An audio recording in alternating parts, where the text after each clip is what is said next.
कि हमें अपनी क्षमता और अपनी कमजोरियों का अर्थात हमारे जो मारक ग्रह हैं और जो योग कारक ग्रह हैं उनका संपूर्ण नॉलेज होना चाहिए। हमें पता होना चाहिए कि उनमें बलाबल कितना है, कब उनकी दशा हमारे लिए फेवरेबल रहने वाली है। यदि ये सारी बातें पता होगी तो ना तो हम इंफीरियरिटी कॉम्प्लेक्स के शिकार होंगे और ना सुपीरियर कॉम्प्लेक्स के। और साथ ही कुंडली विश्लेषण के हमारे कार्यक्रम में हम चर्चा करेंगे कि क्यों एक शादी केवल मंगल दोष की वजह से कलह की भेंट चढ़ गई अर्थात तलाक को वो प्राप्त हो गई।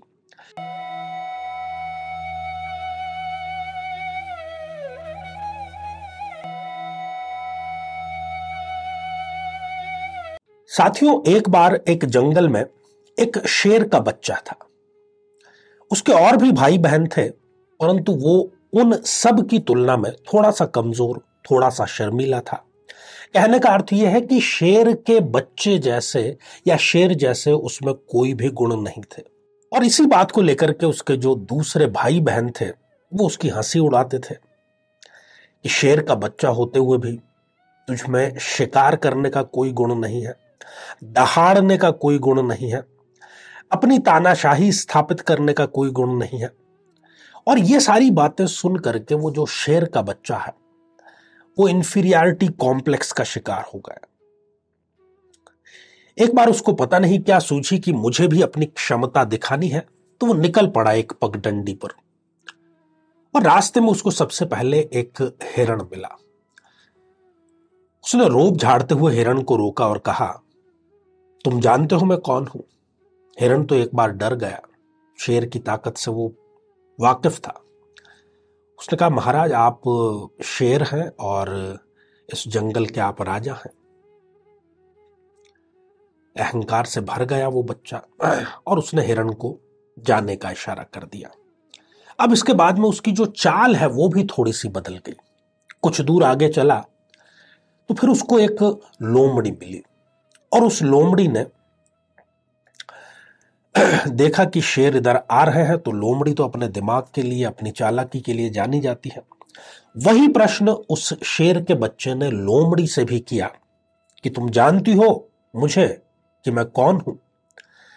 उसने नतमस्तक होकर के कहा, आप इस जंगल के भावी महाराजा धीराज हैं, आप चक्रवर्ती सम्राट हैं। और ऐसे और 2-3 जुमले उसने उस शेर के बच्चे की तारीफ में कहे।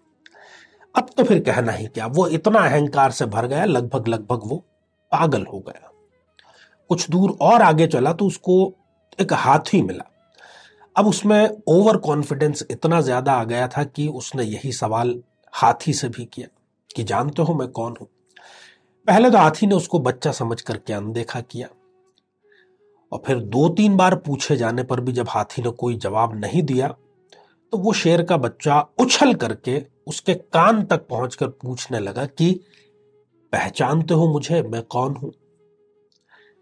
ऐसे व्यवहार से जो गजराज है, जो हाथी है, थोड़े से चिड़चिड़ा गए और उन्होंने अपनी सूंड में लपेटकर उस बच्चे को दूर पटकनी एक दे दी। 2-3 हड्डियां भी शायद टूट गई उस बच्चे की, शेर के बच्चे की। उसने आकर के हाथी से यही कहा कि अगर तुम्हें पता नहीं था कि मैं कौन हूं तो मुझे बता देते कि मुझे पता नहीं है। इसमें इस प्रकार से मुझे पछाड़ने की क्या जरूरत थी? साथियों, यदि हमें अपनी असली क्षमता और असली कमजोरी इन दोनों का भान नहीं है, इन दोनों का पता नहीं है, तो कोई भी चापलूस हमें या तो बरगला सकता है या कोई हमसे जो ज्यादा शक्तिशाली है वो हम पर अपनी जो क्षमता है उसका नाजायज प्रयोग कर सकता है। कहने का अर्थ यह है कि हमें अपनी क्षमता और अपनी कमजोरियों का अर्थात हमारे जो मारक ग्रह हैं और जो योग कारक ग्रह हैं उनका संपूर्ण नॉलेज होना चाहिए। हमें पता होना चाहिए कि उनमें बलाबल कितना है, कब उनकी दशा हमारे लिए फेवरेबल रहने वाली है। यदि ये सारी बातें पता होगी तो ना तो हम इंफीरियरिटी कॉम्प्लेक्स के शिकार होंगे और ना सुपीरियर कॉम्प्लेक्स के। जीवन में किसी समस्या का सामना कर रहे हैं, जैसे कि शादी में देरी होना, पति पत्नी में मनमुटाव या तलाक तक की नौबत आ जाना, संतान का प्राप्त न हो पाना, नौकरी या धन प्राप्ति में बाधा आना, जीवन के प्रत्येक क्षेत्र में किसी न किसी प्रकार की बाधा आना, तो आज ही अपनी जन्म पत्रिका का संपूर्ण विश्लेषण करवाएं और पाएं समस्या से सदैव के लिए मुक्ति। तो मेरे बहुत ही प्रिय और बेहद सम्मानित साथियों, हृदय की असीम गहराइयों से अभिनंदन, बहुत बहुत हार्दिक स्वागत। साथियों, आज हम चर्चा करेंगे 24 दिसंबर 2022 के बारे में। दिन शनिवार का यह है, कैसा रहने वाला है 12 राशियों के लिए ये दिन। और साथ ही कुंडली विश्लेषण के हमारे कार्यक्रम में हम चर्चा करेंगे कि क्यों एक शादी केवल मंगल दोष की वजह से कलह की भेंट चढ़ गई, अर्थात तलाक को वो प्राप्त हो गई। तो पौष शुक्ल प्रतिपदा आज है, नक्षत्र पूर्वाषाढ़ा रहेगा, योग वृद्धि और ध्रुव रहेंगे और करण भव और बालव है। आज यदि कोई बहुत ही महत्वपूर्ण, कोई इंपॉर्टेंट आपकी मीटिंग है, कोई कार्य है जिसमें आप सफलता सुनिश्चित कर देना चाहते हैं, तो राहु काल में उसको भूलकर भी आपको प्रारंभ नहीं करना चाहिए, जो कि सुबह 9:45 से लेकर के 11:03 तक रहेगा। साथ ही आज राष्ट्रीय उपभोक्ता दिवस भी है, नेशनल कंज्यूमर डे। तो कोई भी उत्पाद या सेवा खरीदते समय हमें अपने उपभोक्ता के अधिकारों का प्रयोग करना चाहिए। यही मंशा रही है इस कानून को और इस दिवस को बनाने की। तो साथियों, शुरुआत करते हैं मेष राशि से। और मेष राशि में ऐसे सभी जातक जिनका की सरकार में कोई कार्य पड़ता है या उनका लाइजनिंग का काम है, तो आज उनके प्रभावशाली व्यक्तित्व से उनके सारे कार्य बन अवश्य ही जाएंगे। घर के कार्यों की अधिकता, घर के कार्यों के तनाव के कारण जो आपका ऑफिस का कार्य है वो लंबित जरूर हो सकता है। यदि किसी परीक्षा का परिणाम आज आने वाला है तो वो आपके लिए 100% सकारात्मक और सफलता प्रदायक रहेगा। वृषभ राशि, आज आपका जो रुझान है, आपका जो इंटरेस्ट है, वो सात्विकता की तरफ जरूरत से ज्यादा बढ़ेगा और अच्छी बात है, इसमें कुछ गलत भी नहीं है। किसी प्रकार के सामाजिक कार्यों में भी आज आप हिस्सा लेंगे। आज आपको अपने शत्रुओं से अतिरिक्त सावधानी बरतनी चाहिए या फिर प्रोएक्टिवली कार्य करना चाहिए। मिथुन राशि, आज कुछ गलत कार्यों में आपका धन खर्च हो सकता है, गलत संगत के कारण आपका धन खर्च हो सकता है। कोई यदि मांगलिक कार्य है तो उसमें किसी प्रकार की बाधा भी जरूर आ सकती है, परंतु अधर्म पर धर्म की विजय का आज आपको एहसास अवश्य होगा। कर्क राशि, कोई पुराना रोग आज उभर कर दोबारा आप पर हमला कर सकता है, परंतु यदि ऑफिस की या राज कार्य की बात करें तो आपकी जो प्रतिष्ठा की ध्वजा है वो लहराएगी अवश्य। दाम्पत्य जीवन में आज बहस की स्थिति उत्पन्न जरूर होगी, परंतु उसमें जीतने की आप कोशिश बिल्कुल भी ना करें। साथियों, इसी बीच में जो पहला कमेंट है ये हमने लिया है राजेश चौधरी जी का, और आपने प्रणाम गुरुजी लिख भेजा है। तो राजेश जी, आपको आशीर्वाद हृदय की असीम गहराइयों से। आगे बढ़ते हैं साथियों, बात करते हैं सिंह राशि की। आज कार्यालय में आपके कार्य की अत्यंत सराहना होगी और आपके लिए ये उत्साहवर्धक होना चाहिए। किसी गलतफहमी की वजह से दाम्पत्य में खटास की स्थिति आपके आ सकती है और अपने कार्यालय में आपको ना तो जानबूझ करके और ना गलती से राजनीति करने का बिल्कुल भी विचार नहीं करना चाहिए। ऐसा विचार यदि है तो उसको त्याग देना चाहिए। कन्या राशि, आज आपको व्यापार में एक तरफा लाभ मिलेगा। कोई भी प्रतिस्पर्धी आपके दूर दूर तक टिक भी नहीं पाएगा। हालांकि आज खर्च की अधिकता रहेगी और आप जो लक्ष्य प्राप्त करना चाहते हैं उसके लिए तात्कालिक नहीं बल्कि एक दूरदर्शी प्लान आपको बनाना चाहिए। तुला राशि, आज सही मार्गदर्शन के कारण आपका काम बन अवश्य जाएगा और एक सुख के लिए, सुविधा प्राप्ति के लिए एक बेताबी आप में आज नजर आएगी। आज आपको अपने परिवार का बहुत गहराई से, निकटता से ध्यान रखना चाहिए, या ये कहें कि परिवार पर नजर आपकी टिकी होनी चाहिए, तो गलत नहीं होगा। वृश्चिक राशि, आज दिन जो है वो आपके लिए संघर्ष का रहेगा, परंतु उसमें सफलता आपको अवश्य ही मिल जाएगी। अपने साझेदार से यदि आपका पार्टनरशिप में कार्यक्रम है तो अतिरिक्त सावधानी आज आपको बरतनी चाहिए। शिक्षा जगत में आपका कोई कार्य है या आप स्वयं शिक्षा जगत में कार्यरत हैं तो किसी सिफारिश से ही सही आपका कार्य बन अवश्य ही जाएगा। साथियों, अगला कमेंट जो है ये हंसराज चौहान जी ने लिखा है। श्री गणेशाय नमः, जय माता दी, ओम नमः शिवाय। गुरुजी नमस्कार और अभिनंदन, आप सभी को राम राम जी। हंसराज जी, आपको भी हमारी पूरी टीम की तरफ से बहुत बहुत राम राम। और आगे बढ़ते हैं साथियों, धनु राशि की बात करेंगे। आज दिन भर आपकी मन मर्जी चलेगी। कहने का अर्थ ये है कि आज का जो दिन है वो आपका ही दिन है, तो बिल्कुल भी गलत नहीं होगा। किसी भी प्रकार के बड़े निवेश से, बल्कि ये कहूंगा कि निवेश से बच करके आपको रहना चाहिए। ऐसी कोई इच्छा जो कई सालों से आपकी अधूरी थी, आज पूरी अवश्य हो जाएगी। मकर राशि, आज परिवार में सामंजस्य की स्थिति बनेगी। कोई पुराना जो मनमुटाव है पारिवारिक के स्तर का, वो दूर हो सकता है। यद्यपि यात्रा करने में किसी प्रकार का व्यवधान जरूर आपके आज आएगा।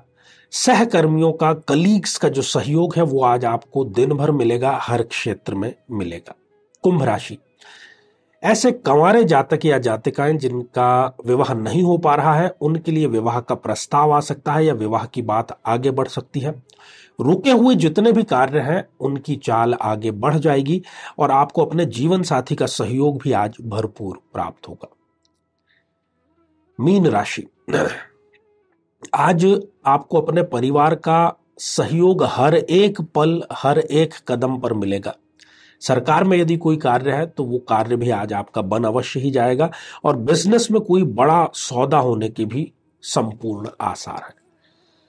साथियों, अगला कमेंट जो है ये हिमानी गोस्वामी जी का हमने लिखा है और आपने लिखा है कि नमस्कार, मेरे बच्चा नहीं हो रहा है। हिमानी जी, हम यहाँ पर आपको हमारी जो संतान से संबंधित, संतान के योगों से, संतान प्राप्ति के उपायों से संबंधित जो प्लेलिस्ट है उसका यहाँ पर लिंक प्रोवाइड करा रहे हैं, तो जाकर के आप उसको अच्छे से देखिए और तत्व संबंधी जो उपाय है वो आप जरूर करिए। जहां हजारों लोगों को लाभ हुआ है, आपको भी अवश्य होगा। तो आइए साथियों, कुंडली विश्लेषण में आज हम चर्चा करते हैं एक मेष लग्न की जन्म पत्रिका के बारे में। साथियों, ये जो आप स्क्रीन पर एक जन्म पत्रिका देख पा रहे हैं, ये मेष लग्न की जन्म पत्रिका है, क्योंकि 1 नंबर लग्न में लिखा है और 1 नंबर से प्रारंभ होने के कारण ये मेष लग्न की जन्म पत्रिका हो गई। अब आप में से कई लोगों के मन में ये विचार आएगा कि आचार्य जी, मेष लग्न में तो लग्नेश स्वयं मंगल होता है, मंगल योग कारक होता है, तो वो गलत क्यों हो गया? आप बिल्कुल ठीक है, परंतु ज्योतिष का एक सिद्धांत है कि योग कारक ग्रह भी यदि गलत स्थान पर प्लेसमेंट हो जाए तो फिर वो परिणाम मारक के समान देता है, और यहां पर यही हुआ है।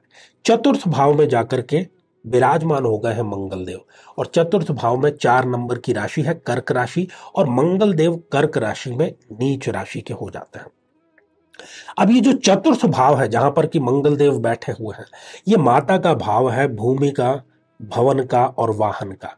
सुख सारे इनको मिल गए, शादी भी इनकी 22 साल की आयु में हो गई, शीघ्र विवाह संपन्न हो गया, कोई दिक्कत नहीं। और जिस परिवार में इनका विवाह संपन्न हुआ वहां पर इनको हर एक प्रकार की सुख सुविधाएं मिली, जो भी अभी हमने बताया आपको कि गाड़ी, भवन, सुख सुविधाएं, हर एक चीज। पर आप देख रहे हैं कि यहां पर जो नीच का मंगल है, इसकी चौथी दृष्टि सप्तम भाव पर पड़ रही है, और सप्तमेश जाकर के शुक्र भी इस जन्म पत्रिका में एक मारक है, वो 6ठे भाव में बैठ गए हैं, और एक और मारक ग्रह बुध 7वें भाव में आकर के बैठ गए हैं।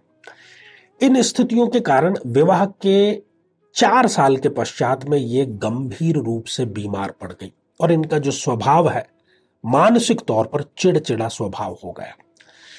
और एक मारक ग्रह जन्म पत्रिका में 7वें भाव में यदि हो तो जीवन साथी जो है वो किसी न किसी प्रकार के एक्स्ट्रा मैरिटल अफेयर में पड़ जाता है जब उस ग्रह की दशा अंतर दशा आती है तो। और रोजाना के झगड़े और मानसिक तनाव, गृह कलेश इस स्तर का हुआ कि आज इनके तलाक हो चुका है, कुछ ही समय पहले हुआ है। तो इन्होंने जीवन में सबसे बड़ी गलती यही की कि इन्होंने बिना कुंडली मिलाए विवाह संपन्न किया। और कई लोग जो अधूरा ज्ञान लेकर के घूमते हैं, जैसे कि मंगल जो है वो मंगल दोष नहीं देता है मेष लग्न में, तो आज आपकी वो गलत फहमी भी दूर हुई है।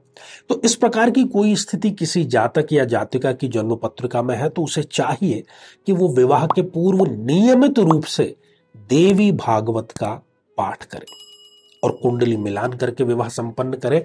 गारंटी है कि इस प्रकार की कोई समस्या नहीं आएगी। तो साथियों, आज के लिए केवल इतना ही, और इसी मंगल कामना के साथ में कि आप सभी स्वस्थ, समृद्ध और शांतिपूर्वक जीवन व्यतीत करें। नमस्कार।